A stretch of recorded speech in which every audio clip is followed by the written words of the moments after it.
গরুর মাংস রান্না করে খেয়ে এক পরিবারের 6 জন যশোর মনিরামপুরের মেডিকেল কলেজে ভর্তি। ঠিকই শুনেছেন বন্ধুরা। এক আপু কয়েকদিন আগে শুনেছিল, সে বলছিল যে এটা মনে হয় ইন্ডিয়া, কিন্তু আসলে না, এটা ইন্ডিয়া না, এটা যশোর মনিরামপুর। একই পরিবারে বাদুড়ের মাংস রান্না করে খেয়ে 6 জন মনিরামপুর হাসপাতালে ভর্তি। কি করে হলো সে বিষয়টা আপনারা বিস্তারিত জানবেন।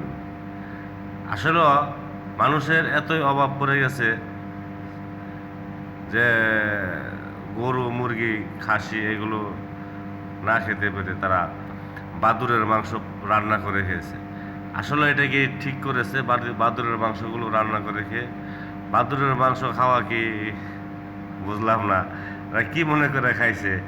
কিন্তু আসলে এখন তো বুঝতেছে বিষয়টা, তারা কি উপলক্ষে কি মনে করে বাদুড়ের মাংস খাইছে।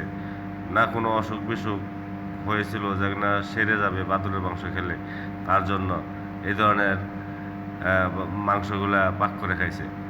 আসলে বাদুড়ের মাংস খাওয়াটা কতখানি যে আসলে আমি বুঝতেই পারতেছি না, কি বলবো, বাসায় হারিয়ে ফেলেছি বন্ধুরা।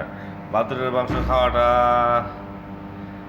কি একটা আশ্চর্যজনক মনে হইতেছে আমার কাছে। যাই হোক, বিস্তারিত আপনারা অবশ্যই জেনে নেবেন।